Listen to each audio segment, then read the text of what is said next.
We're going to be continuing with the theme of Prisca Theologia. Okay? Prisca Theologia is the ancient theology. Now, astrotheology is a big part of this. It's probably a third of it. And astrology, which I was dealing with last week, is a big chunk of it too.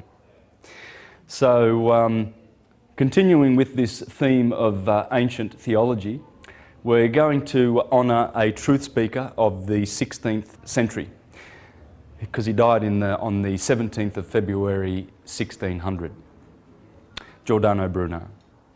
Now, Giordano Bruno was a person who spoke about the Prisca Theologia all the time, and he was bringing it to the world. In fact, he brought it to Queen Elizabeth. And Queen Elizabeth was contemplating making the British Isles hermetic.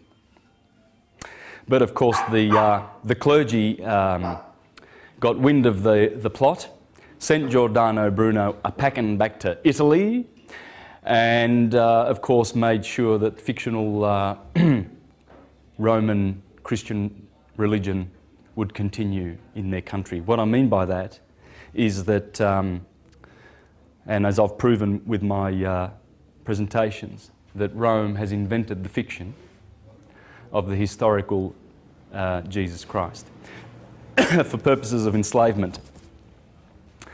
Astrotheology. Now, when you mention astrotheology, people think, I actually have seen comments on the internet where people think it's just a recent term and it's just recently been invented by, say, Jordan Maxwell or someone like Michael Tsarian or one of those guys. But here's Kersey Graves from 1880, and he uses the word astrotheology.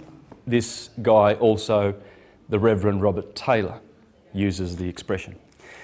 And he's from 1830s, okay? Now, first thing that happens is when you talk about astrotheology is that the churchgoers poo-poo the idea. And they deny that Christianity has anything to do with the stars. The original religio/science of this planet. You see, the Prisca Theologia explains that the stars were originally the components of nature that were studied and observed with intent to discover our origins and many truths about reality. And what they did was they encoded books, writings in which they would reveal their discoveries to mankind. So they discovered a lot by observing the stars, you see, the ancient priesthoods. And in doing so, they realised that we were more than connected with the stars. You know, we were very, very connected with the stars. So what developed was a science whereby if we take notice of nature, and the most potent aspects of nature would have to be the stars, the lights in the skies. They called them the spirit father fountains of life.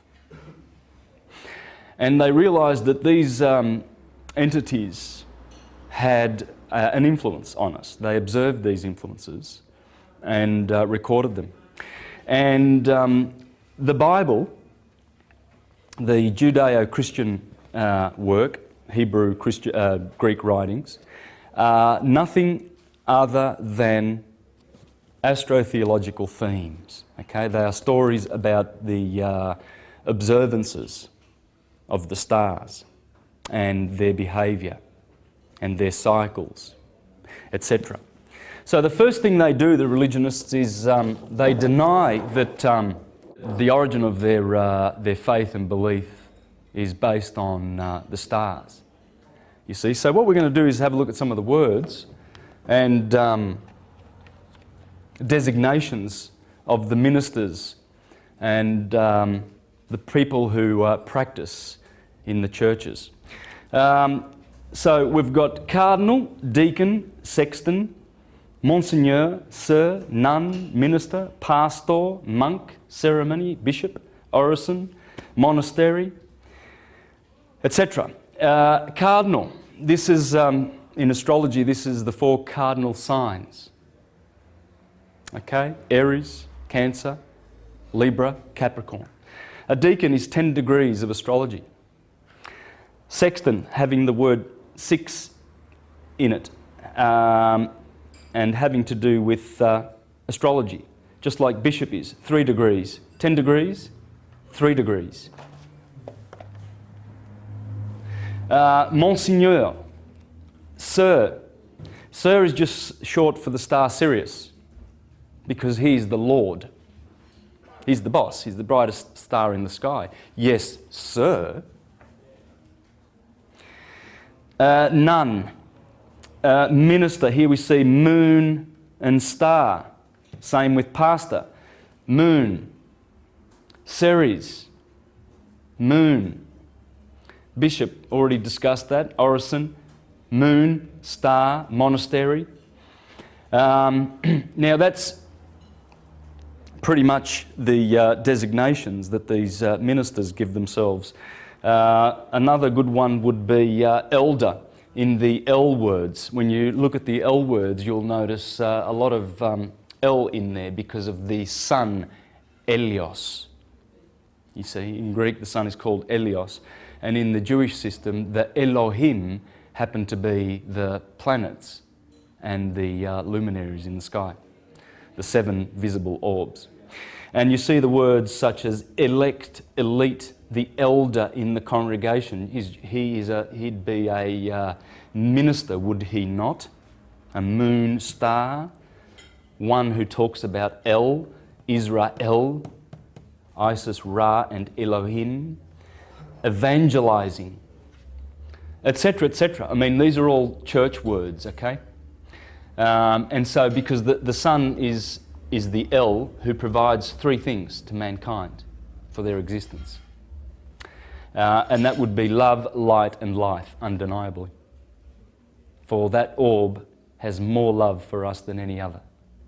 It's the creator of everything physical in the solar system.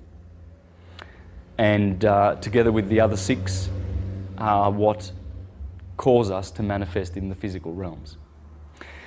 So we get love, that's very loving. We get light, we get 3 qualities of light, spiritual, psychic, and physical light from the sun, which gives life. And so you see all the L words with the 5 vowels, anything El, Al, Il, Ul, Ol. Here we have Olympians. Here we have bull. Here we have il, that's the definite article in Italian. El is the definite article, the male gender definite article in Spanish, male definite article in Italian. Okay? And we get words like bello in Italian. If someone is handsome, you say, oh, bello. Or someone's pretty, a girl's pretty, you say bella. And that comes from the L, okay, because nothing is more pretty than the sun, especially in the summertime when he revitalizes the planet. And so, of course, and the Bible is related to Babel. Babel and Bible are the same word. Babel means circle of the sun, the zodiac. Okay? And of course, and it's related to bubble, circle. Bubble, Babel, Bible. Bel is Baal, the god Baal. And he also, if you put an O on the end of that, you get the Italian word for good looking. Bello. Because Baal is the sun, he's glorious. He's Prince Charming. Okay, so these Il, El, Al, Ol, they are all the sun. The El Lord.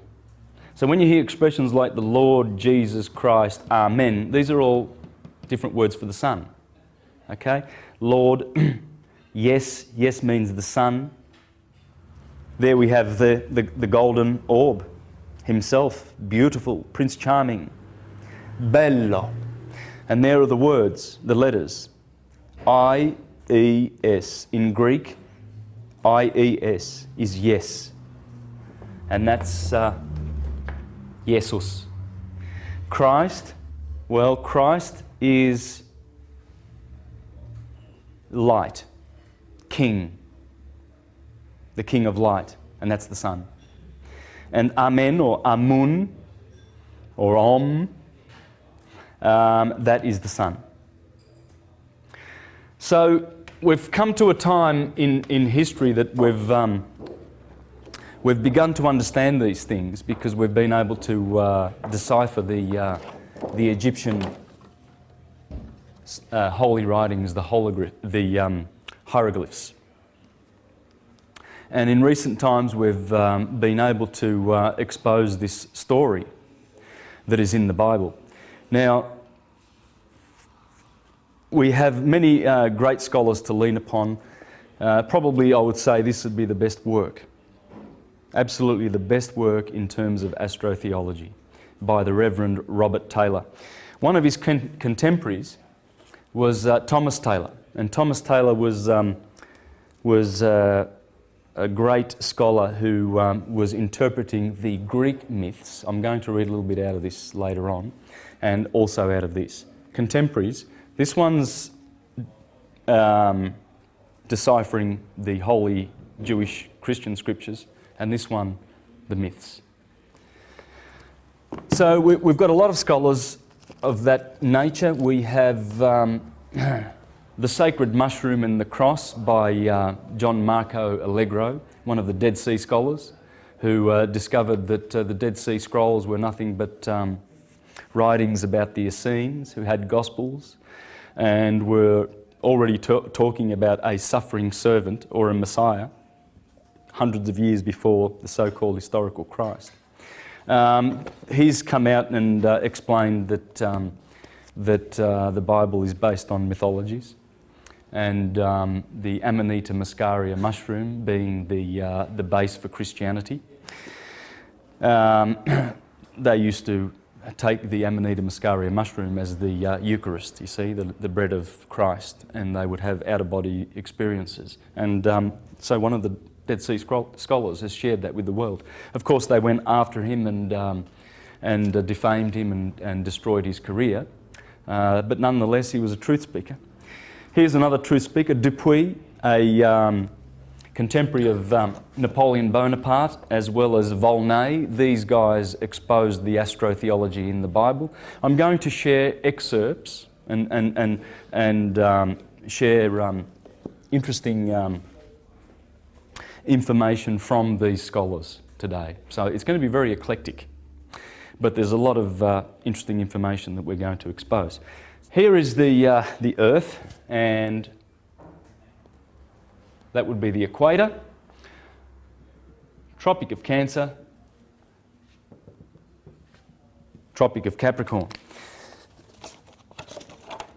Now I'm following a very ancient map, and by the way, a lot of people ask me about where do I get my maps and stuff from. Well, that's the book. You can get that on Amazon, Star Maps. And in fact, it has lots of great ancient maps and a great collection, probably one of the best I've ever seen. It's phenomenal. And so this comes from that book. Here is the sine wave that I've just done.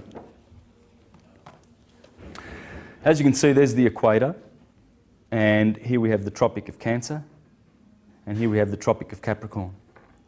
Okay? So this sine wave, this is the path that the Sun appears to make around the Earth as it goes through the seasons. It's called the ecliptic. Okay, so it's the path that the Sun takes through the 12 signs of the zodiac. So there's a little glyph here for Aries, which indicates that the sign of Aries begins here, and that would be the 21st of March, the equator, the equinox. And as it rises, as the sun rises in the spring skies through March, April and June, it reaches the Tropic of Cancer, and then it proceeds to decline and wane and goes through Libra, and there's the scales of Libra. That's the middle point of the sine wave. Okay? Very important, crucial part of the theologies, and a lot of the stuff in the Bible pertains to this area here, because the scales of Libra that sit on that equinox there have to do with justice and the fall of the sun. As the sun falls down to the winter months below the equator, the scales have judged the sun. So that point there is very interesting, and these are the cardinal points: Aries, the equinox; Cancer, the solstice; Libra, the equinox; and Capricorn, the solstice.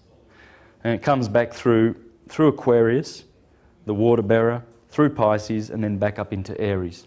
So that's what I'm doing here. I'm following that. So we start here at Aries, and we go up to Cancer, and then down to Capricorn, and then come back up again. And that's the sine wave. It's 23.5 degrees and 23.5 degrees. Now, so what you've got here is the solstice, and here we have also the solstice. So this would be the summer months, and this would be the winter months in the Northern Hemisphere. And March the 21st is over here. June 21st is there, the solstice. September 21st at the equinox. And December 21st, the solstice. These are the crucial points. There's a lot to be said about these points, and you will see how important they are in the scriptures. Okay? What I'm going to show today is that the Gospels of Matthew and Luke start from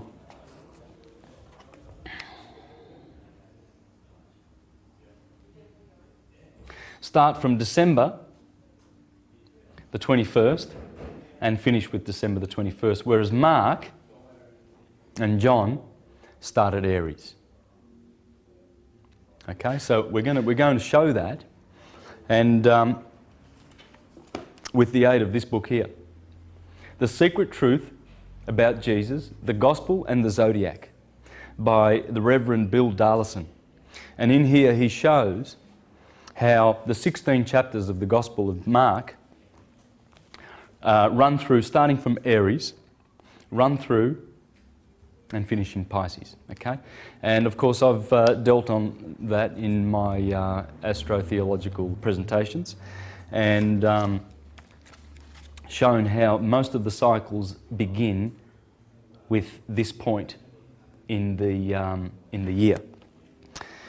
The equinoxes are so important that on this particular day, and its opposite, September the 21st, these two equinoxes, the sun splits the day between 12 hours of darkness and 12 hours of light, perfectly balanced.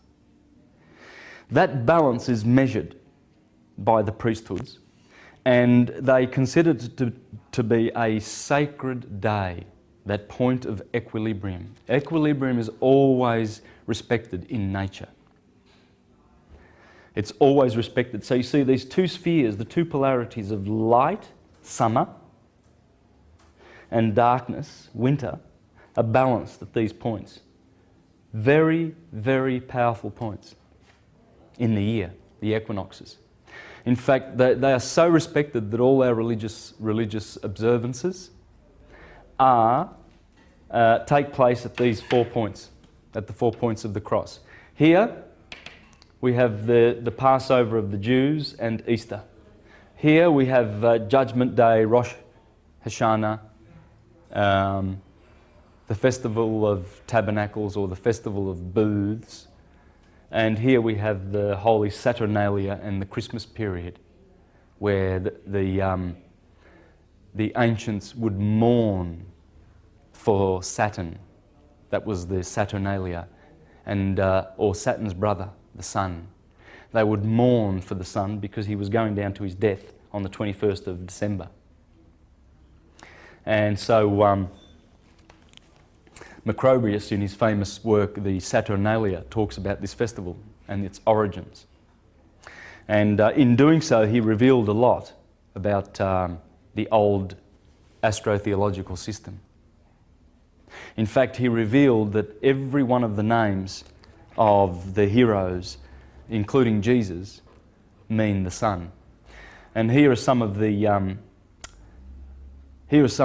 names of those ancient gods: Janus, Bacchus, Ieius, Apollo, Julio, Delios, Loxias, Phobos, Phanes, Lucius, Sabazius, Liber, Ebulis, Dionysus, Iao, Hades, Mars, Meton, Mercury, Draco, Asclepius, Hercules, Serapis, Adonis, Attis, Osiris, Horus, Pan, Jupiter, Saturn, Adad. Interesting. So we'll get back to that. But what we have here now is the cycle that causes the Gospels to be told. So what we have is, according to Reverend Bill Darlson, as we begin in Aries, I'm going to share some scriptures with you which prove the astrological aspects of the Gospels. So beginning with Aries, the deacons of Aries, it talks about Perseus and Cetus and Andromeda. So if we go to Aries at the head, remember Aries is always the start of this system because it's in the head. We see there's Perseus, Cassiopeia, and Andromeda is always associated with Pisces, but the stars overlap with this zodiac sign here. Here we have Taurus, Orion, Eridanus, and Auriga. Okay, so, and these are the deacons. You have the northern deacons here. So, for instance, Scorpio has 3 northern deacons. It doesn't have any southern deacons. Whereas Libra has a northern deacon, and it has some southern deacons. Okay, and there's 15 in the southern and 21 in the northern, and they make up 36 extra zodiacal signs. Okay. Now, one of the first things that is spoken about in Aries is the apostle, or rather, John the Baptist calls Jesus. Talks about the baptism of fire. Well, that would be the fire of Aries.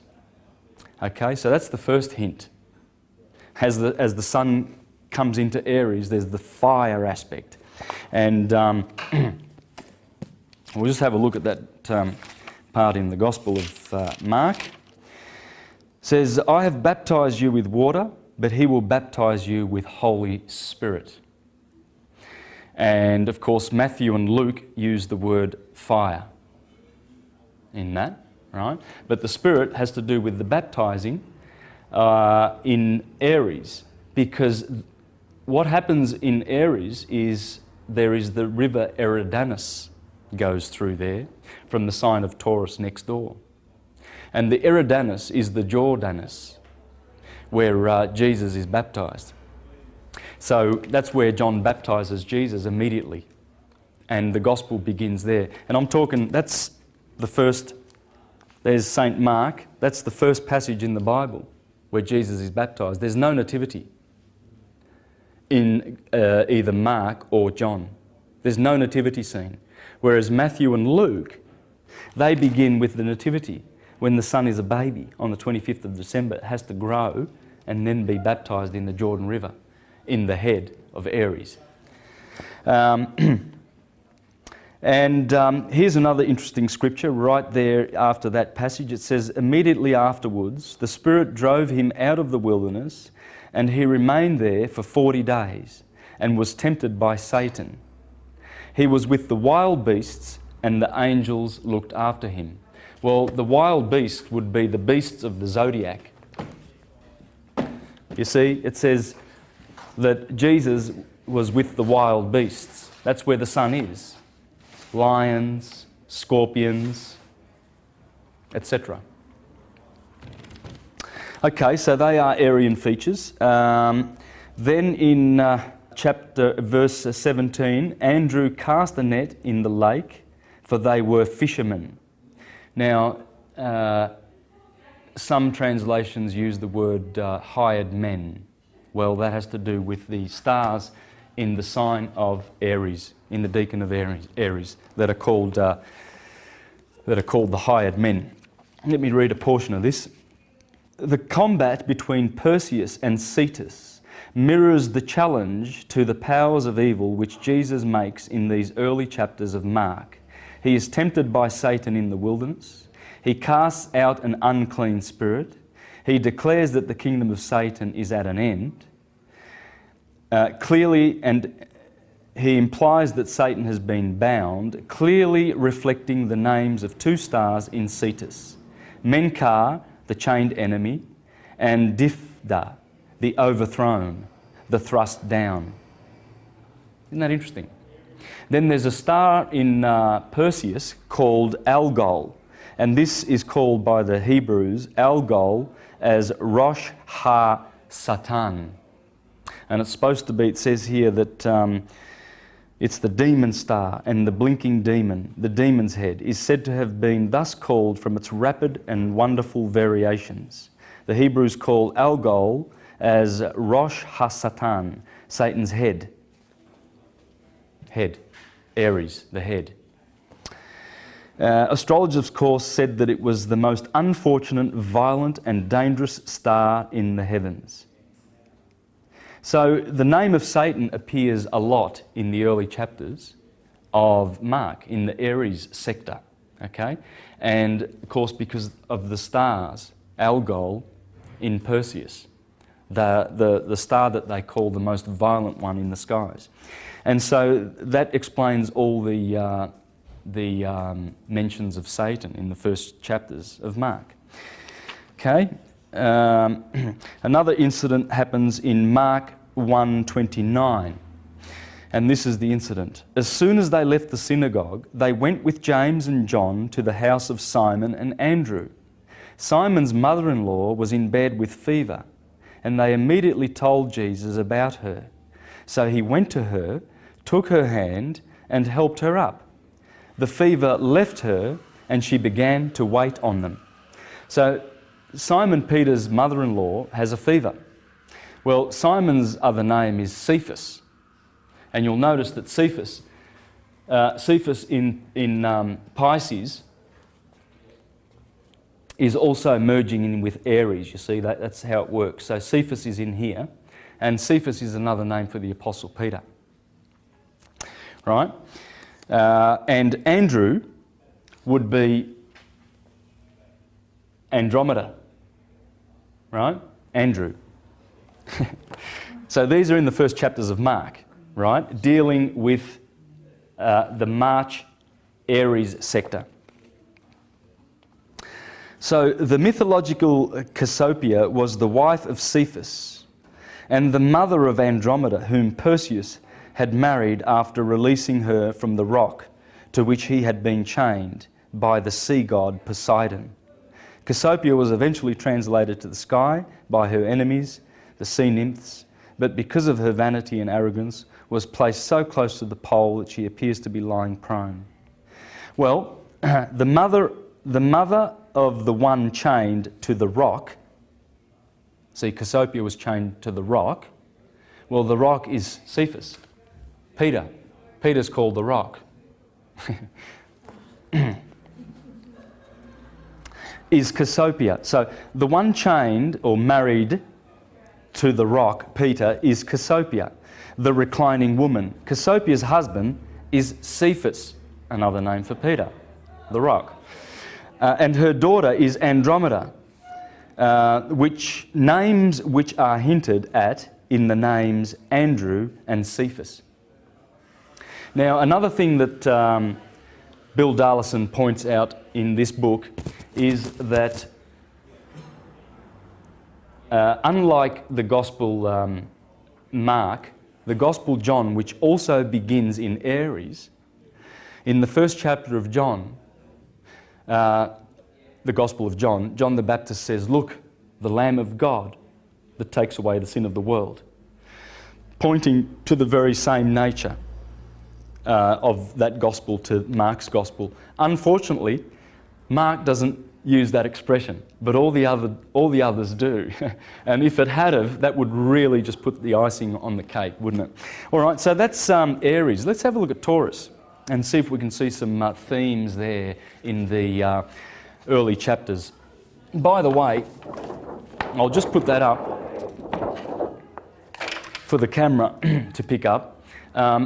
This comes straight out of the book, and it shows the different sectors of the Gospels. So Aries is from the first chapter to the third chapter, okay? And it's dealing with the baptism of Jesus, the beginning of ministry, theme of newness, 12 apostles as new Israel, sense of urgency, daring and defiance. In the zodiac, the key words would be sign of the spring equinox, initiation, action, impulsiveness, assertiveness, pioneering associated with the head. And you will find all of these perfectly on cue in those chapters of Mark and dealing with the sign of Aries. Okay? Taurus, parables of growth, agricultural imagery, parable of light. Now, because of the special stars in Taurus, Taurus has a cluster of stars called the Pleiades, which are the lights. Okay? So we notice now in the fourth chapter of Mark, which I'm going to be reading from, the theme is dealing with light and also the parables of the seeds. Because in Taurus is the time of the year when you take your bull out and plough. So you notice that in the fourth chapter of Mark, there's a lot of ploughing being done, a lot of seed sowing, and a lot of talk about lights, because Taurus has those beautiful Pleiades and the Hyades and Orion and all those bright stars. So, the parable of the light under the bushel, which follows the sower, does not have the Taurian imagery of growth and productivity, except in rather an oblique sense. But it is related to Taurus nevertheless, because in addition to its association with the earth and with agriculture, Taurus has always considered by the ancients to be connected with light. For instance, Venus rules Taurus, and Venus is phosphorus. She is the bright morning star, and she's one of the brightest orbs. In fact, she's the third brightest orb in the sky. That's one pointer to the fact that it's dealing with Taurus. Another one is the principal star of the Hyades group, situated in the eye of the bull, was called by Ptolemy Lampadias. That would be lamp, Lampadias. The torch. So you see, Jesus will be talking about light. Don't hide your light. Show your light. Venus, the ruler of Taurus and the most brilliant sight in the evening and morning sky after the moon, was called by the Greeks Phos. Phos meaning light. And by the Romans, Lucifer, the light bearer. So no wonder chapter 4 deals with light. To the ancient occultists, Venus was the planet of inner light, illumination.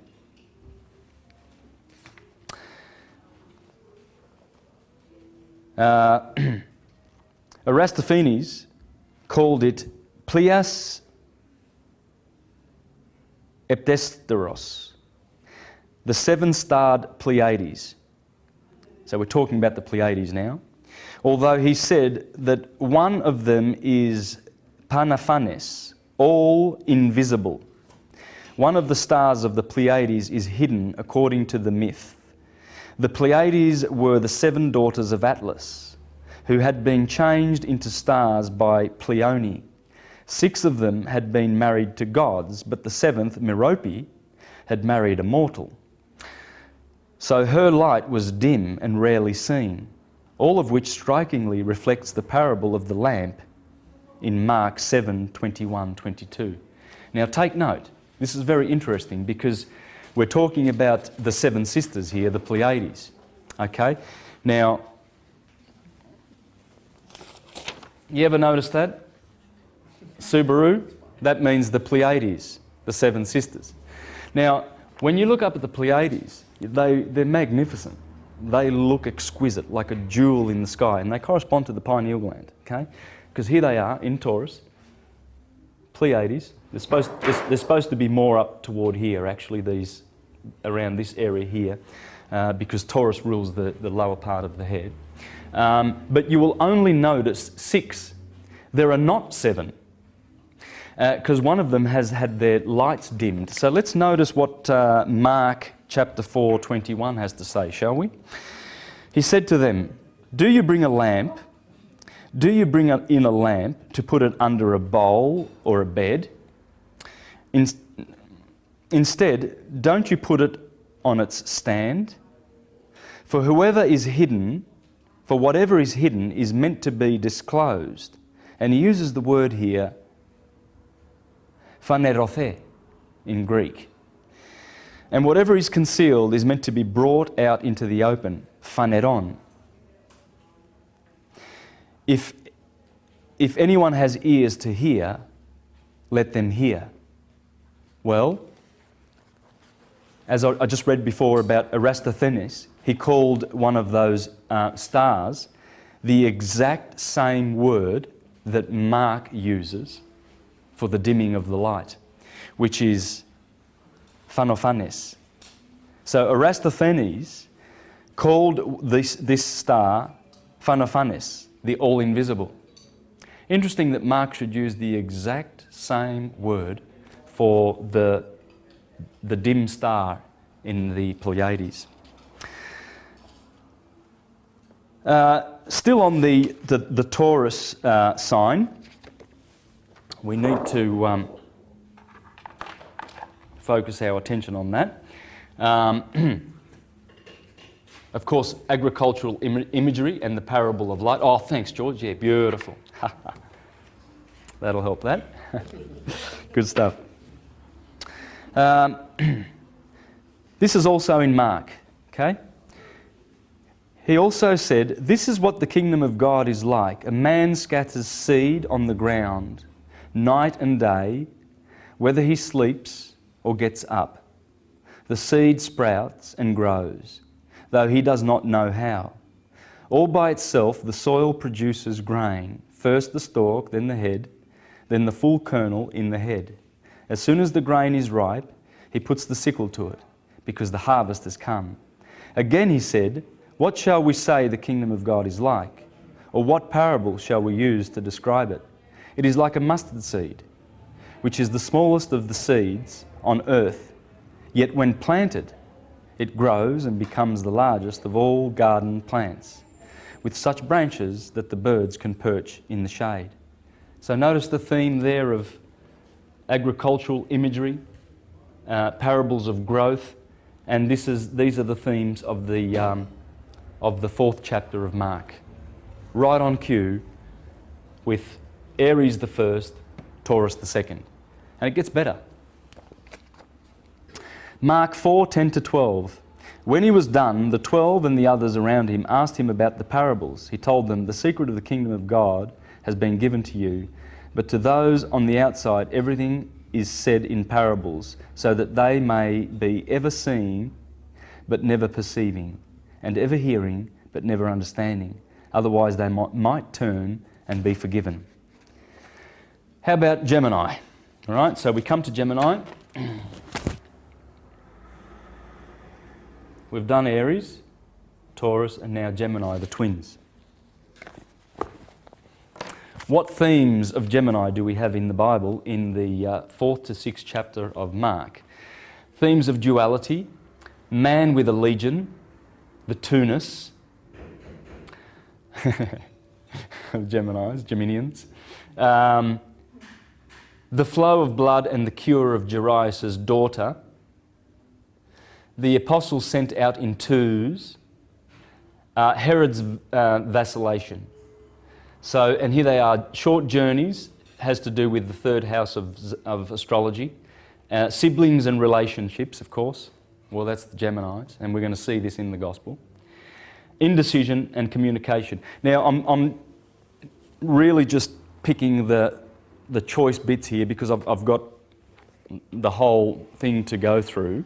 So it's probably going to take about a half an hour, and I want to discuss many, many other themes. I don't want to just discuss the Gospel of Mark, showing that Mark starts in Aries with the baptism and Pisces with the death.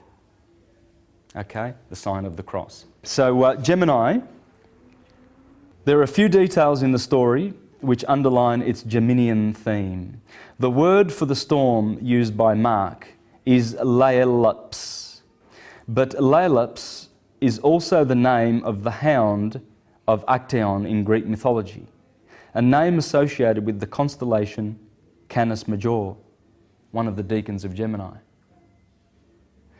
Right?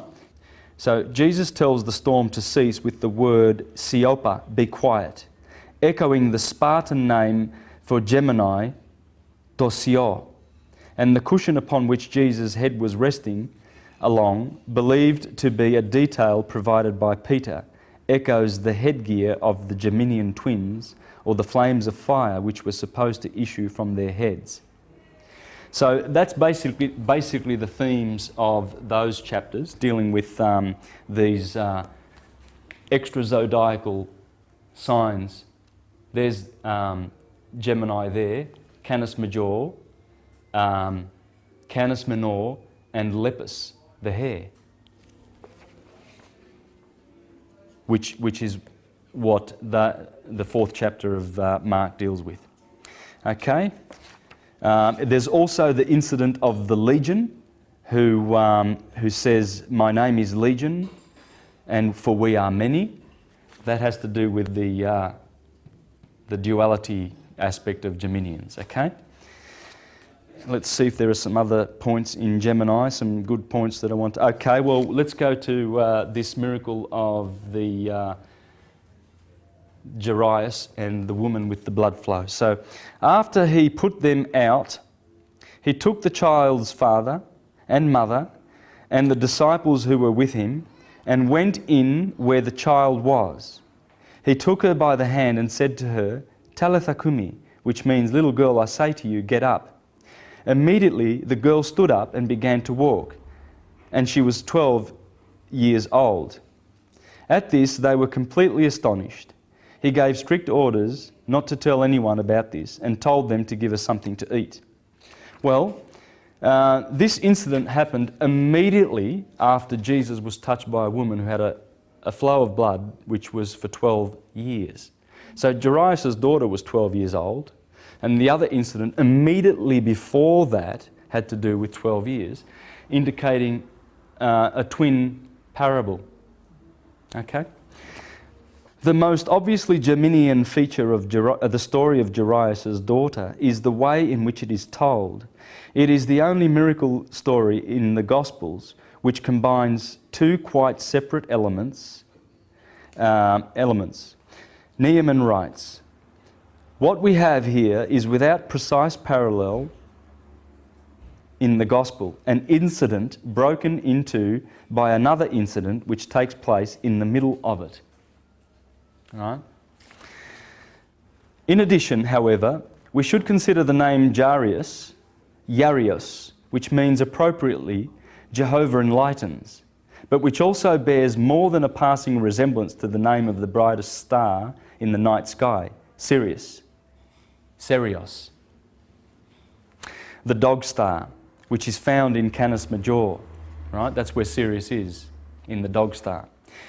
One of the Geminian deacons, and whose name means the chief one, the leader. Jairus, we are told, the leader or ruler of the synagogue. And as Ptolemy reminds us, the heliacal rising of Sirius at the summer solstice presaged the beginning of the Egyptian New Year and the flooding of the Nile, thus connecting this star with the constantly menstruating woman. In addition to being a possible zodiacal reference, Mark's double use of the number 12 provides us with further evidence that we are meant to link the two females, and that this double story is not just a narrative accident. The woman with the blood flow, has been sick for 12 years. The little girl is 12 years old. The contrast between the girl and the older woman reflects two of the deacons of Gemini, Canis Major and Canis Minor. Okay, and there's also the mention of Sodom and Gomorrah, the twin cities, in Mark 6:11. Okay? Now, I have to apologise because this is sort of a little bit sort of dull and boring because it's real nitty-gritty names of stars and everything like this. And this guy's done a lot of homework, and it's a beautiful, exquisite book the way he's put it together. And he's mixed astrology with astronomy, with astrotheology, and beautiful metaphysical themes. It's just such a rich book. I wish I could just spend the whole, 4 hours on this, but I have to fly through it. In fact, I'm just going to really fly through because we've only done three of those signs, okay? But there's some real, there's some real obvious ones. Cancer is themes of nurture, the motherliness of the Cancer sign with the moon in it, food and stomach concerns, etc. Well, that's all in there. The boat is in Cancer, the boat Argo. So Argo is the ship that is up here, you see, and that is, according to the Venerable Bede, that is the Ark of Noah. And interesting that two deacons of Gemini are Canis Major and Canis Minor. The two deacons of Cancer are Ursa Major and Ursa Minor. And Noah, in his boat on top of Mount Ararat, brought in animals 2 of 2. The only place where 2 ofs occur in the whole zodiac is right here where Argo is in the constellation of Cancer. So you have Cancer here, Argo the ship, Ursa Minor, Ursa Major. In Gemini, you have Canis Major and Canis Minor, and there's the ship right there, bringing in the 2s and the 2s. Okay. Now I didn't make that up. You want to read the Venerable Bedes, and he was from the 6th century, I believe, if I'm not mistaken. Okay, so and it also there is the incident in the Cancer sector where Jesus talks to the Syro-Phoenician woman about not giving children's food to the dogs. Well, that would be because the dogs are over here. In fact, Marcus Manilius, he mentions in this book, Marcus Manilius places one of the dogs, Procyon, in the sector of Cancer and not Gemini, as modern astrologers do.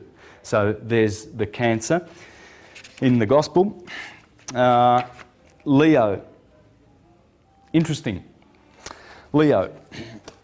Let's have a good look at Leo, Virgo and Libra. In Leo, as I've discussed before in my astrotheology presentations, there's Cancer, there's Leo and there's Libra. On the 6th of August, which happens right about here, the middle of the hottest part of the year, on the 6th of August, the Catholic Church calls that day the Transfiguration of Jesus Christ. The 6th of August. It's the middle of Leo. It's the middle of summer. it would be, and the dog, Sirius, is behind the sun, so you've got the dog days. There's a famous painting by Raphael. This is very famous. And there's Jesus Christ at the Transfiguration, and there's his apostles there, and they saw, I think it's Moses and Elijah. Okay? So let's have a listen, let's have a look at and see how Mark ties that in with the sign of Leo. So on a journey to Caesarea Philippi, Jesus asks his disciples, "Who do you say that I am?" The text goes on. They replied, "Some say John the Baptist, others say Elijah, and still others, one of the prophets. But what about you?" he asked. "Who do you say I am?" Well, Jesus takes them to an unusually high mountain, and that's the unusually high mountain. And it says 6 days after, in fact I'll read that from the Bible, this is too good to be lost. Here's Mark chapter 9. So you see, he's going to be dealing with the transfiguration and the glory. So all these themes are dealt with in Mark chapter 8 and chapter 9 in the Leo sector of the Gospel of Mark. Okay? Mark 9 verse 2. 6 days later, right? Remember, the 6th of August is the Transfiguration Day. And they're giving you a hint. 6 days later, Jesus took with him Peter and James and John and led them up a high mountain where they could be alone by themselves. There, in their presence, he was transfigured. His clothes became dazzlingly white, whiter than any earthly bleacher could make them. Elijah appeared to them with Moses, and they were talking with Jesus. There you have it. Elijah and Moses, Peter, Andrew and James on the mountain 6 days after he was transfigured. Well, that's the 6th of August. I mean, it's really blatant. When you know what you're looking for and you're reading the Gospels and you know the stars that are there and what they do and what they mean, you can't mistake this. There is no excuse for churchgoers to start going, "Oh yeah, but you're looking into it," and it's not. It is there. And if you're not seeing it, it's because you're not looking. Simple as that. Now, let's see if I can chug along a little bit more. Interesting. We have another similar painting by Titian around about the same time as the Raphael. That's the Virgin and the Assumption of the Virgin on the 15th of August, just a week after the Transfiguration. Wonder what's going on. Well, that would be the sun in Leo, because he rules in Leo and he's transfigured in Leo. Virgo, I made a big mistake before, didn't I? That's Virgo, not Libra. Libra is here. Yeah, I confused you, didn't I?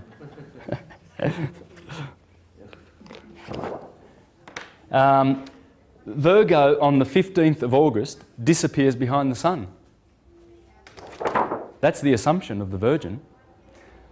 Because on the 8th of September, over here, she gets reborn again, doesn't she? That's the Nativity, because she reappears.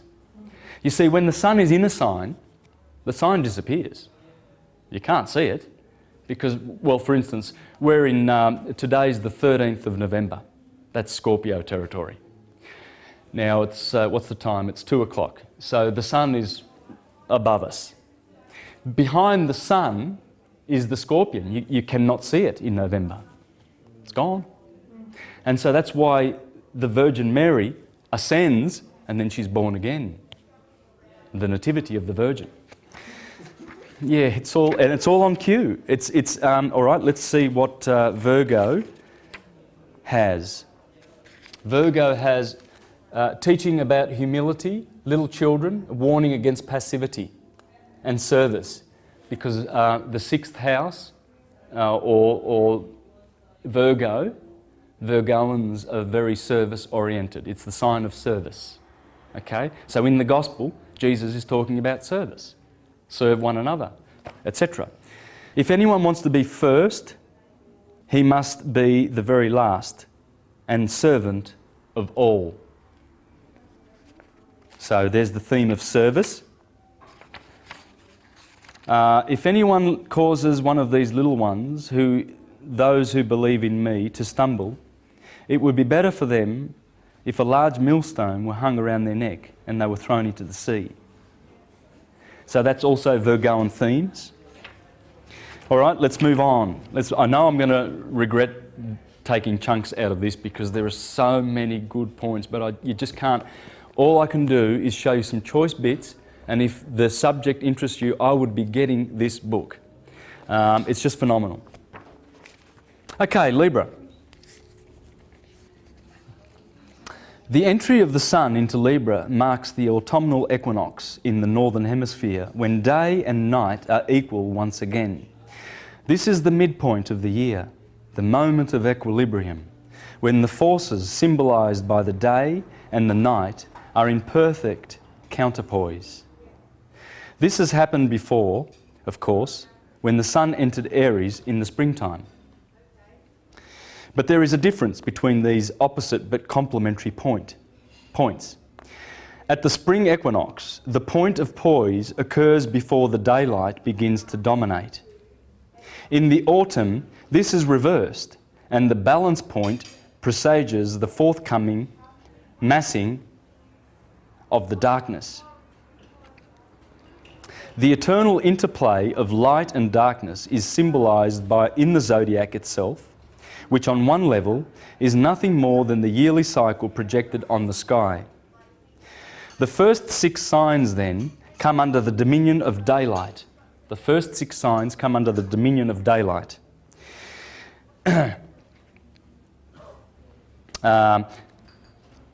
And can be said to represent the light of individual consciousness struggling to establish its identity. This process is associated with the Sun, the giver of light. It begins in Aries, the sign of the Sun's exaltation, and reaches its climax in Sun-ruled Leo. The signs which follow the autumnal equinox, however, are characterised by the gathering darkness and have to do with the group to which individuality has to be incorporated, if not submerged. These are social signs, which begin with Libra, the sign of the Sun's fall or depression, and which reach their point of maximum power in Aquarius, the sign in modern astrological jargon of the Sun's detriment. The Sun's detriment. Interesting. In ancient Egypt, Libra was associated with Ma'at, the goddess of cosmic harmony and justice, whose special task was to weigh the hearts of the dead on the scales of justice, balanced against an ostrich feather, and she is usually depicted with a feather in her headdress. Those who failed her test were heavy-hearted, those who passed, light-hearted. Among the Greeks, notably Hipparchus, Libra was eugos, the yoke, the very word used by Matthew in a passage immediately following Jesus' declaration that God has revealed the secrets of the kingdom to infants. Mark uses a word from the same root, sunzeogumi. I hope I got that right. When he writes, "What God has joined, yoked together, let no man separate." So Hipparchus called this sign the yoke, and Mark is talking about the yoke of marriage, right on cue with Libra. But there's a lot more. We're going to see that in a minute. Among the Jews, the tribe of Issachar, described in Jacob's blessing as a strong ass crouched down between 2 burdens, is generally associated with Libra. The glyph of Libra,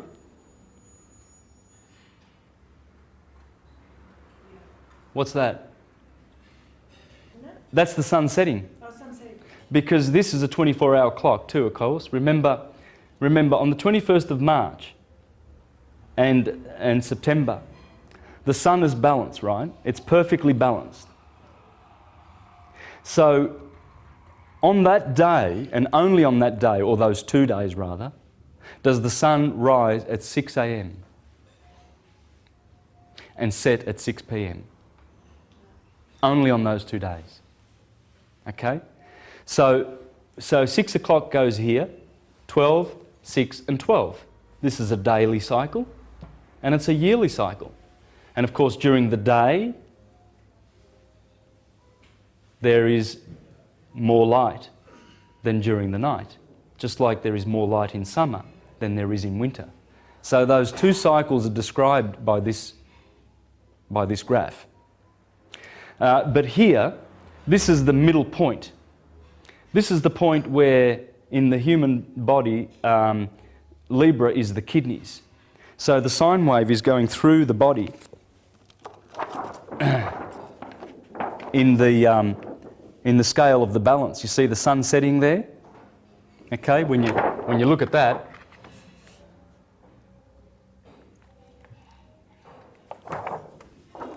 so that sun's signal that it sends yearly and daily, fractally goes through our body in many, many fractals. It goes through the atoms, it goes through everything. It's the same fractal. This is the wheel, this is the cycle, this is what is going on all the time, right? And the sun's telling you that. The sun tells us that in its path of the ecliptic. The ecliptic runs straight through our bodies. That's the ecliptic. So as above, so below. So when the sun is in Aries, it's in the head. When it's in Taurus, it's in this part. What does that mean? Well, it means it's giving its polarity to that part of your physical body. So it'll manifest physically. Usually Taurians have got nice strong necks. It shows in the neck. It actually shows. But it also shows with their ruling planet Venus, you know. It also shows in, you know, spiritual and psychological things too. Philosophers, many philosophers, as I showed last week in the presentation on astrology, are Taurians. Most of the famous philosophers in history are Taurian because they want to speak. You know, that's where the sun is. Geminians are in the lungs and in the arms. You see the way they use their arms, etc., etc. So that's the path of the ecliptic, and it's defining everything. Wherever the sun makes that signal fractally, which is everywhere, it defines the bodies that it gives life to. All right, and the sun and the 6 planets, the 7 visible orbs, they are responsible for all of it. And you'll find that Mark, the Gospel of Mark, is clearly showing us beautiful encrypted wisdom about that cycle. It's clearly there. It is absolutely clearly there. Let's have a look at Libra, shall we? Now, I want to focus. This chart comes from the book, comes straight out of the book, and I want to focus on these 3 signs here. Okay? Leo has 3 deacons, Virgo 3 deacons, Libra has 3 deacons. Okay? The first one is Hydra, the fleeing serpent. Crater is the cup, the Holy Grail, that we drink from when we come down from cancer and we get intoxicated. The crater is always here. Corvus, and it's explained in the book that Corvus is also the crow, right? Sorry, the cock, the rooster. Okay. Virgo has Coma, Centaurus, the horse, Bootes, the shepherd, and Libra has Crux, the cross, the southern cross, the wolf of the night, and the crown. That would be the crown of thorns. So what's going on is this. Remember that point of equilibrium. There she is, the just one, balancing the day perfectly. And there's the southern cross where the sun gets crucified. This is the big crucifixion, by the way. This is the one where the sun is plunged into the darker polarity. So that's big judgment. In fact, that day there is called Judgment Day by the Jews. Okay? And there's a lot of other reasons why it's judgment. I mean, the Egyptians, when you die, they call it westing, because you're going down in the west where the sun sets. And the stars, when they go beyond the horizon, they die. They're born in the east. There they die. So this is the place of death. Libra is always there at 6 p.m. every day, judging stars and suns. Every planetary orb is judged by the scales. You see, this is the science that we were given, the Hermetic science of the Prisca Theologia. And the priestcraft has made a mess of it, teaching literal rubbish stories about it. You know, like Humpty Dumpty is a real egg. Okay? Yeah. Sounds like a Monty Python skit, doesn't it? Yeah. So there's the crown. It's also in Libra, corona. By the way, I'll just show you them here. Let's do this. Leo in the heart, and the main star there is Corleones. And you remember the Godfather, Corleone? Corleone is the heart of the lion, the core of the lion, Corleone. And that's the main star there in Leo, because Leo is in the heart. The sun lives in the heart, the middle kingdom. Okay? The 3 planets, the masculine ones are above, and the 3 feminine ones are below here, the 3 lower chakras. Okay? So when you're dealing with Leo, you've got Hydra, the serpent, the crater, the Holy Grail, the cup, and the crow. Virgo has the horse. Pay attention, because all of these 9 deacons are spelled out in the Gospel of Mark, around about the time of the sun passing through Libra. Okay? Coma Bernices, with her hair. Bootes, her husband, Joseph. That's Mary, Virgin Mary and Joseph, the shepherd. He's the shepherd, but it's Joseph. And he has a red star, Arcturus. That's the bear. In the northern hemisphere, see these northern stars? The brightest star is Arcturus. All right? You see the California flag with the bear and the red star above it? That's the bear. Right? He rules the northern skies. There's the crown, Corona Borealis. That's the crown of thorns that the sun wears as it goes through Libra and gets crucified. That's the cross that he's crucified on.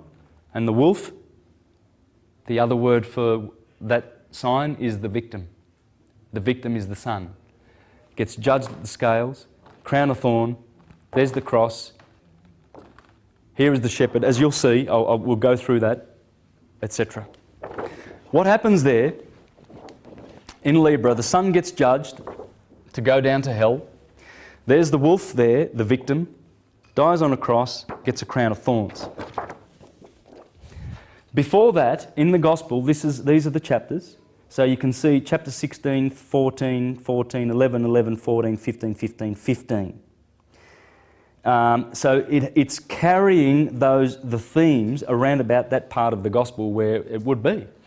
So the fleeing serpent is where Jesus defeats death.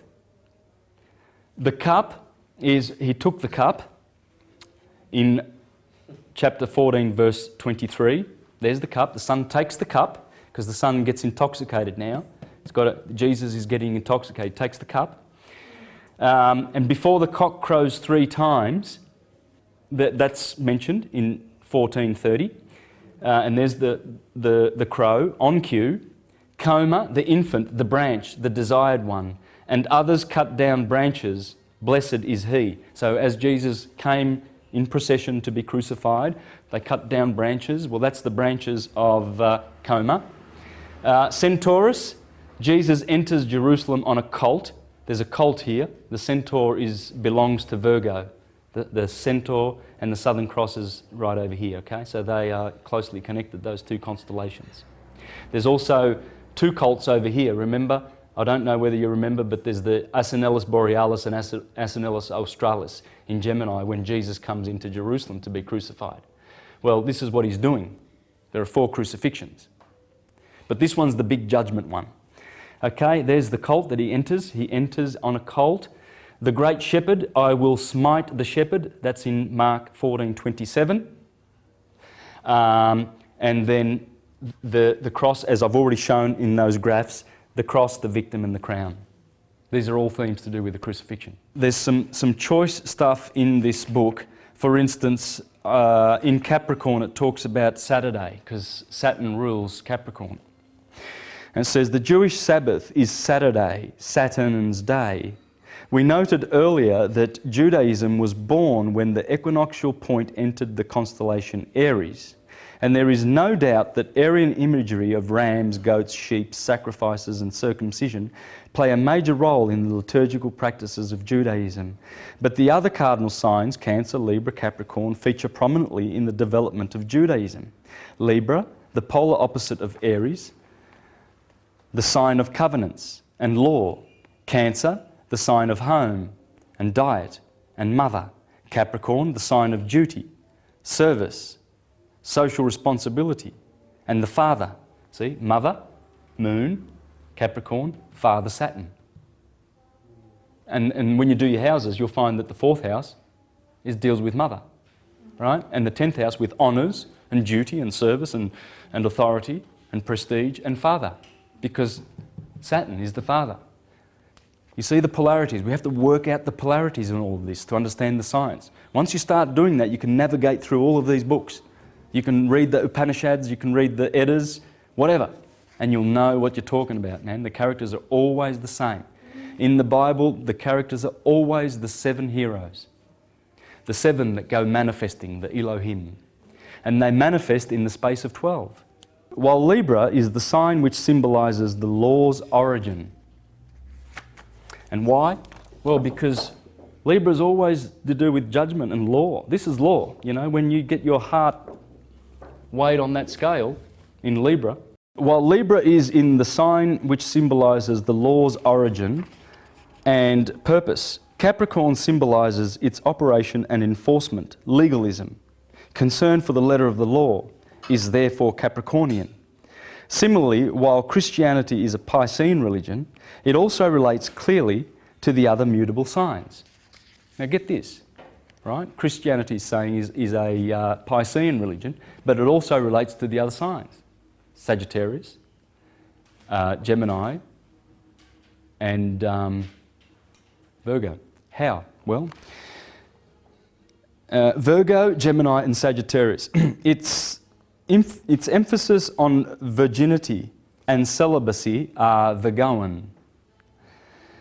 Its elaborate and divisive theology is Geminian, as are the letters which constitute a good portion of the Christian scriptures. And its missionary zeal and sacerdotalism are Sagittarian. Simple as that.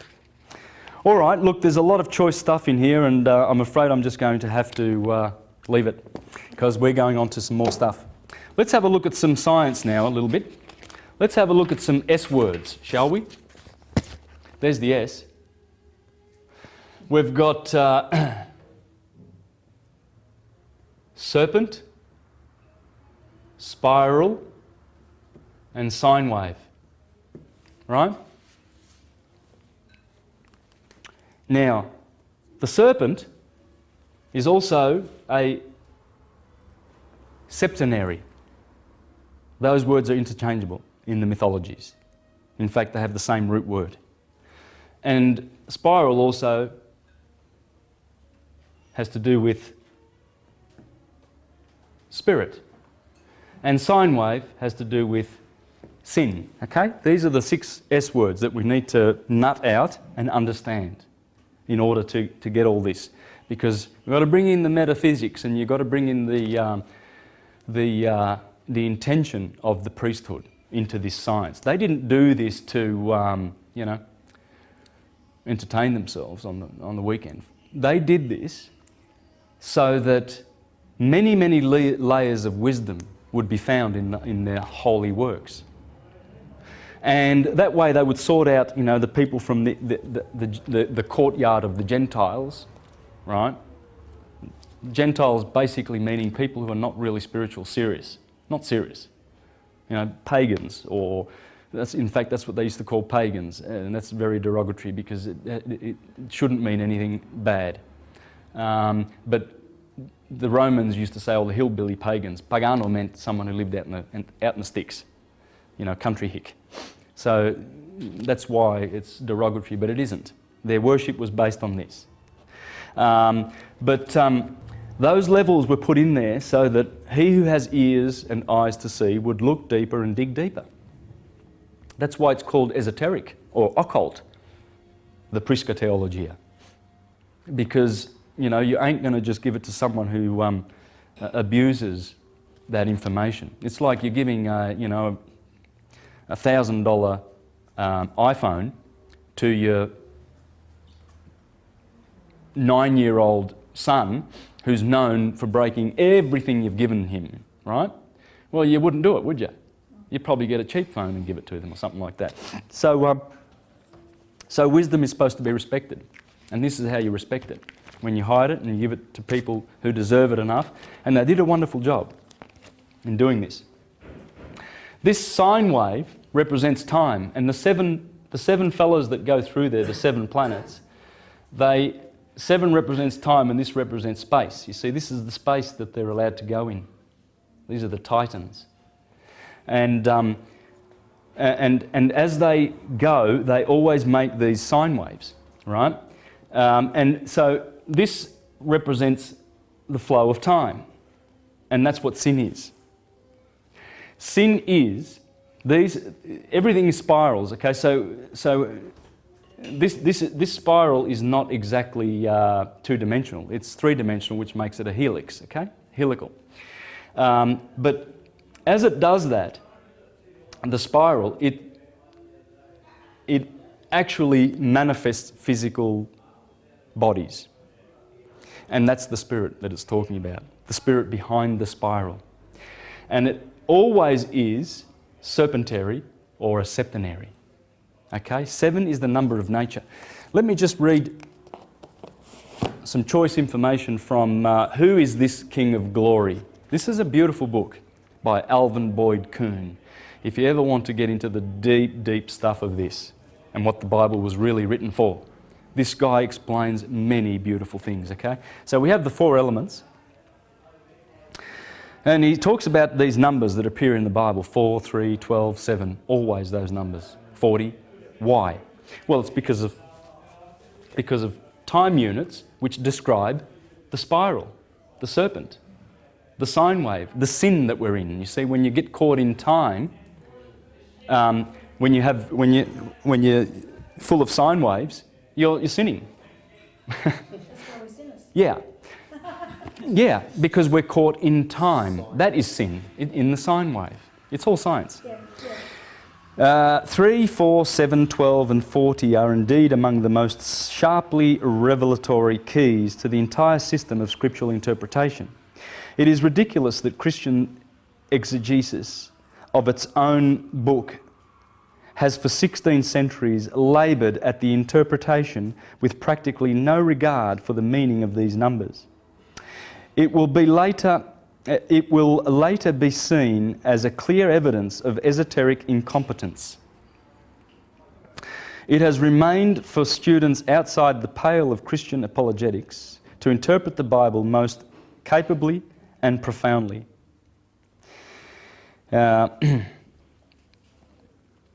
What were the 12 disciples, if not men? In the esoteric understanding, they were the same in 12 aspects of the 3 kings of wise men were in the threefold division. Or they were the same 3 powers of spirit, further subdivided into 12 aspects.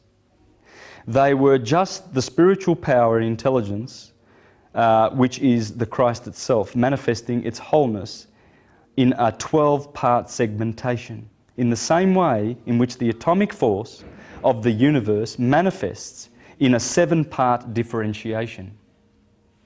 So the spiritual nucleus of life manifests in a 12-fold unfoldment. Nature sounds a 7-key octave, and divine mind sounds a 12-key diapason. So divine mind has 12 keys. So mind, spirit, mind over matter. Matter is 7. That's why we have 7 luminaries, 7 Elohim or cosmocrators. You see, these 7, these Elohim, they've been called the demiurge, the second creator, because they create physical things, and voila, here we are. Take one of the planets away and we disappear too. So they are the ones that through their orbits and their energies and their powers, they are the ones that are giving us shape and form and everything. There's not a thing that they don't give us. Okay, Al-Biruni, the Islamic astrologer of the 10th century. The various organs of a plant are distributed to different planets. Thus, the stem of a tree is appropriated to the sun. The stem of a tree belongs to the sun.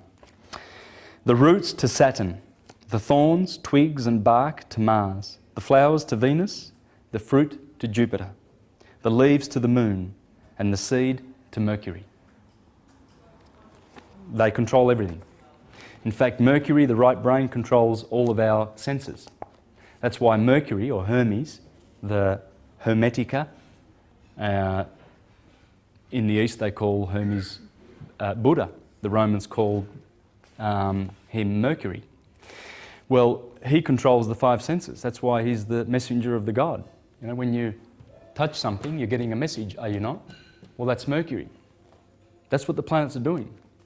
The planets are giving us, are bestowing us these gifts. Even if the fruit of a plant like a melon, even in the fruit of a plant like a melon, the constituent parts are divided among several planets.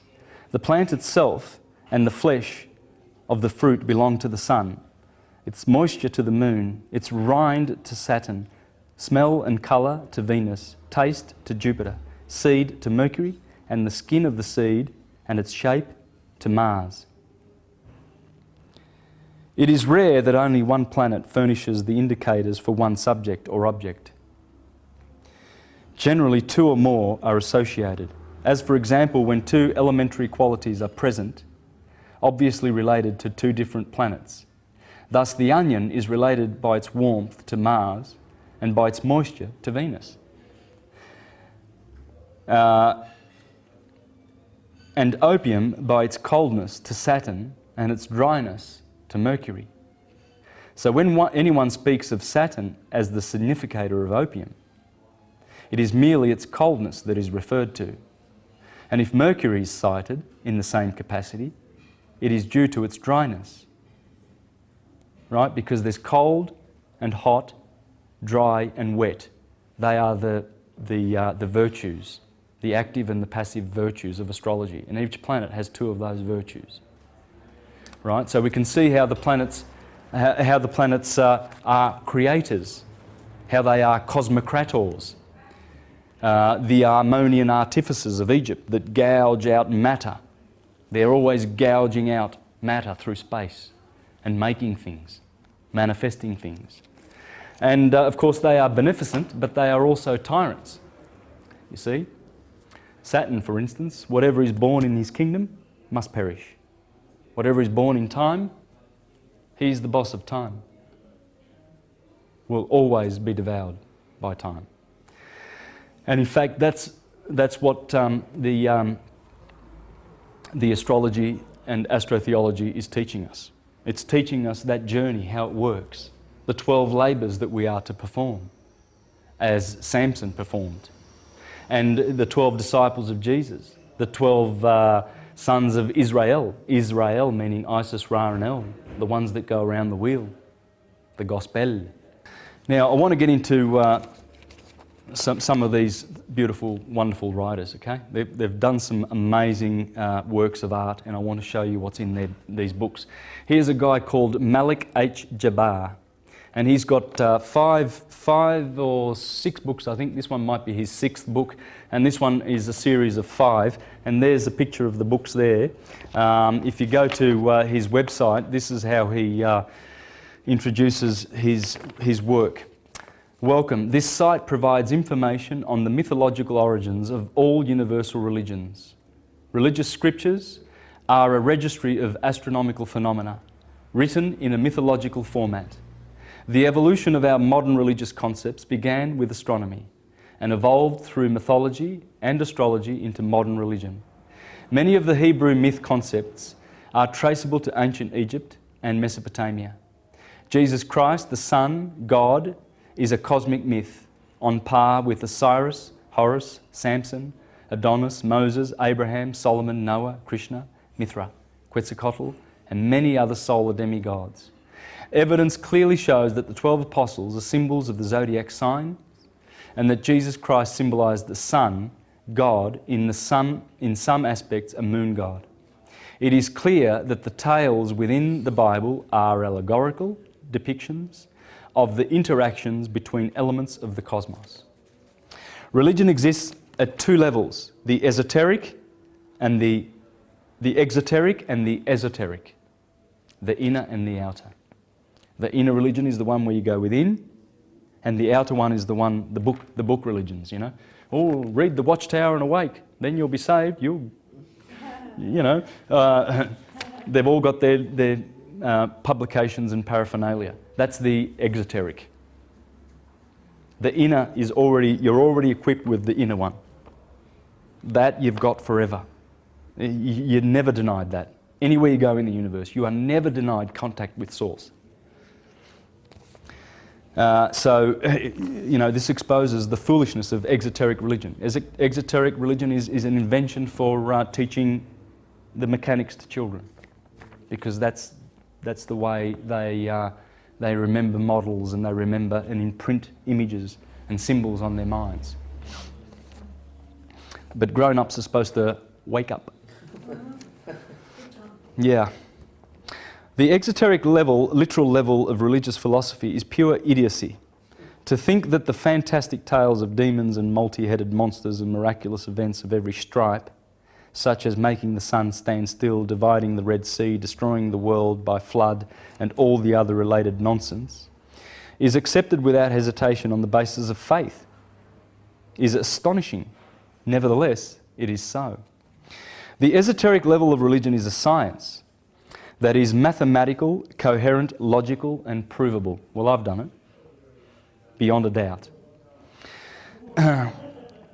But the science of truth is veiled by the mask of mythology. The science of truth is veiled by the mask of mythology. Some are repulsed by this mask and unfortunately turn away and denounce all concepts that support the possible existence of a creator God force. The great majority accepts the myth at face value, believe it or not. But fortunately, there are some that choose the path of investigation, of which you and I are a part. The purpose of these books is to explain the seminal relationship between astronomy, myth, and modern religion. The books prove that ancient myth/religion was in fact a written pictorial symbolic record of the celestial movements within the cosmos, under the type of mythical deities. The history of the biblical Jesus Christ is drawn from the symbolical history of prior sun deities. His birth through to his death, as represented in the Bible, is a symbolical representation of the annual sun cycle and other cycles at different levels of interpretation. Sounds great, doesn't it? And I read that just so that you can get a taste of what this guy's thinking and how his books are just exquisite. I've learnt a lot from him, actually. I've learnt a lot about these cycles from reading his books. What's his name? Malik H. Jabbar. And you can get them on Amazon. They're only about $8 a piece. But some of the juicy things that he talks about, it's just amazing. He understands that Jacob, for instance, was the name of the sun below the equator, and Israel, when he gets a name changed and he wrestles with the angel and finally he conquers, he gets his name changed to Israel. Right? Abraham used to be Abram. Abram is the sun below the equator. At 90 years of age, 90 degrees, he gets a name change to Abraham. You see, so he's got all that stuff in there. It's just incredible. I'd just like to read a little bit, really some choice stuff from here. The gateways between the lower world and the upper world are the equinoxes. These are gateways. The vernal equinox is the gateway to the higher hemisphere, equated with redemption. And the autumnal equinox is the gateway to the lower hemisphere, equated with suffering and death, according to the ancient symbolism. So when the sun falls below the equinox in the last part of the year and the earth approaches winter, the ancients saw that event as the imprisonment of the sun, or the wounding of the sun, whereas its light was impeded and made ineffective. The imprisonment of Christ and the eventual crucifixion of him is symbolic of the span from the autumnal equinox to the sun's death at the winter solstice in the annual phase of the solar symbolism. Of course, biblically, the resurrection of Christ takes place proximate to the vernal equinox. This is because of the cultural input from the Hebrew Christians who wrote the biblical Christ myth. They fashioned the Christ after the sacrificial lamb of the Passover festival. See, when the sun finally passes over, they sacrifice the lamb, Aries, the Lamb of God. They also linked, the custom of the Jews to sacrifice lambs or goats proximate to the equinoxes, both vernal and autumnal. You see, the goat is...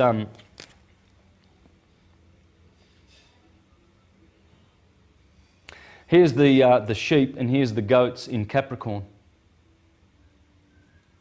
Cap. The sheep.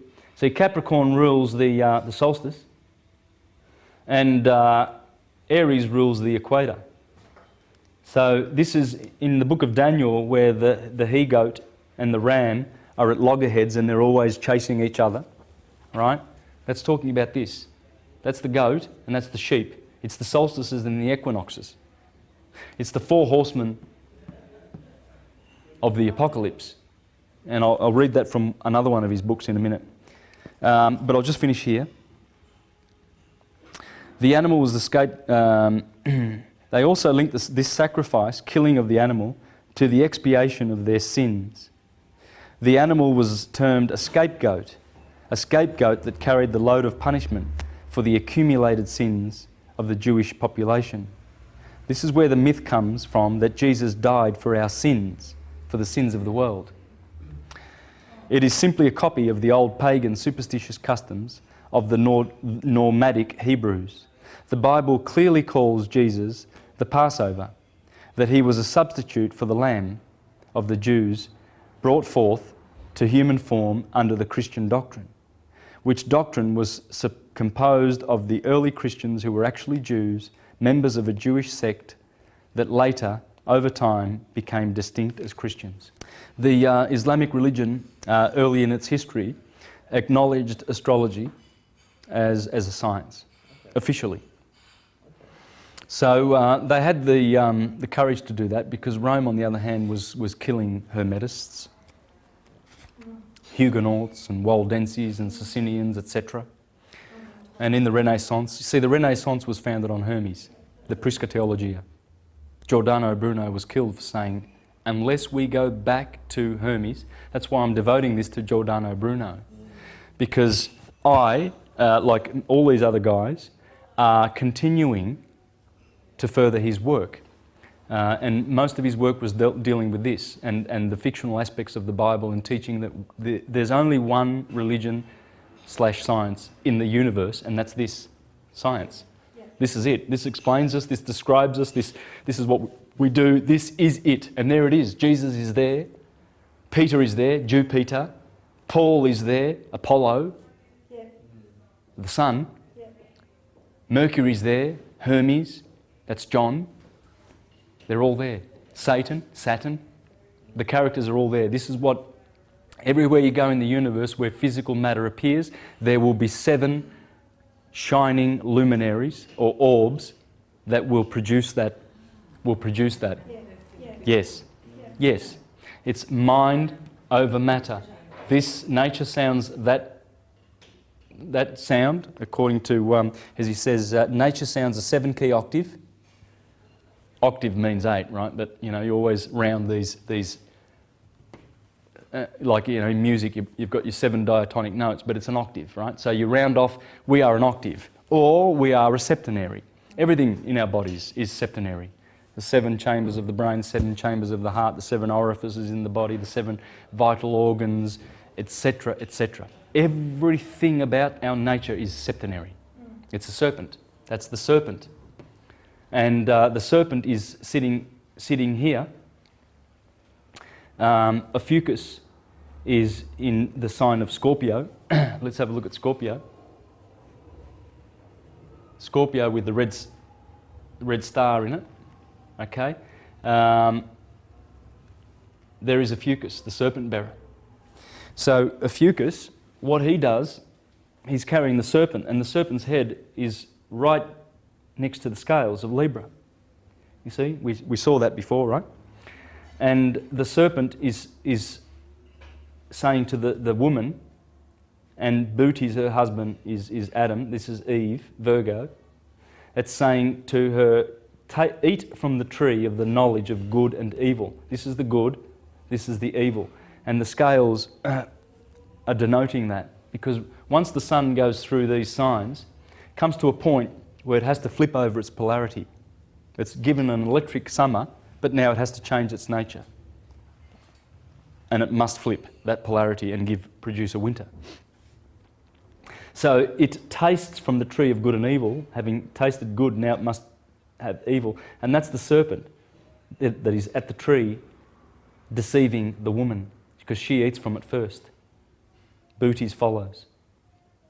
So let's have a look at the 4 horsemen, shall we, of the apocalypse. The white horse symbolises the vernal equinox.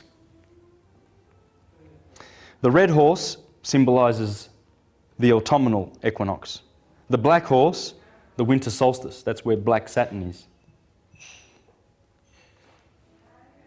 And the pale horse, or green, symbolises the summer solstice. You see,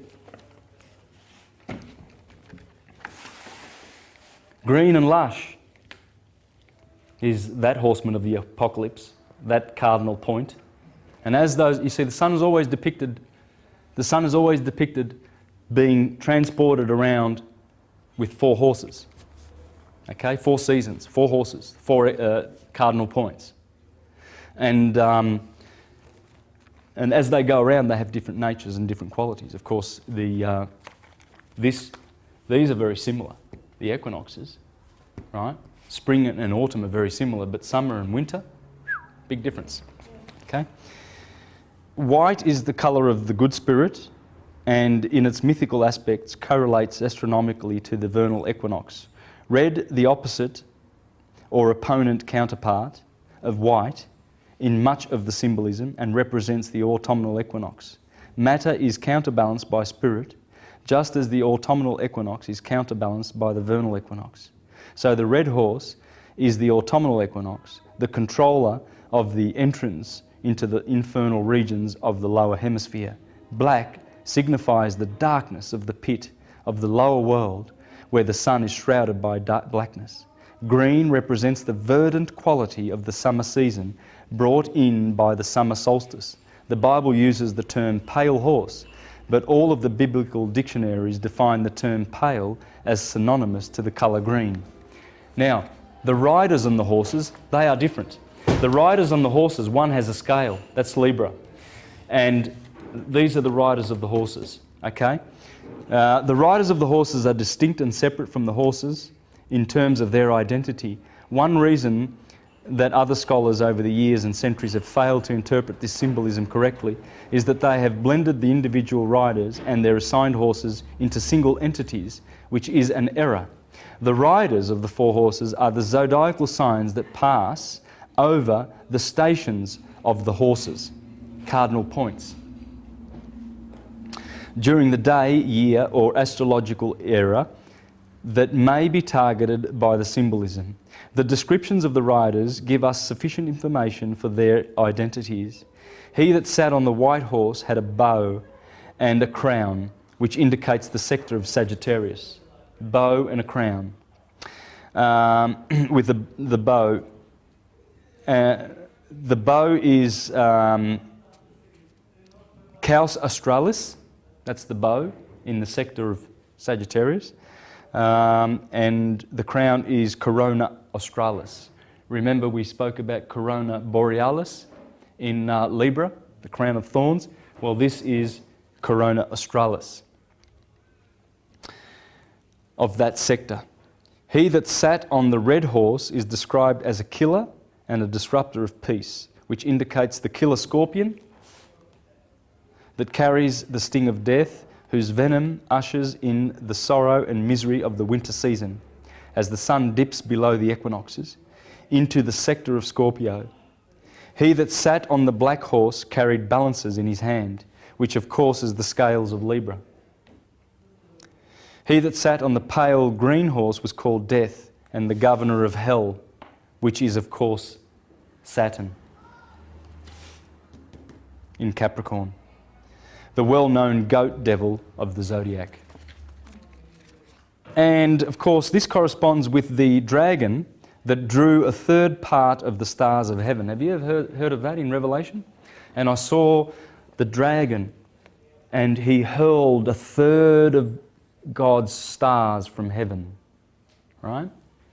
Well, the constellation of Draco is in Sagittarius, but it goes from Virgo all the way down to Scorpio. That's exactly a third, 120 degrees of arc is occupied by Draco on the northern throne. It's a big constellation in the north. We can't see it, but it's up there where the Big Dipper is and all that. And Draco controls the North Pole.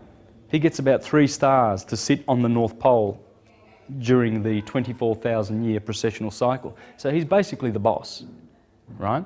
And when Draco goes down, in other words, from Virgo downwards, this is the sign of betrayal, Virgo, the dragon hurls a third of God's angels down to the earth.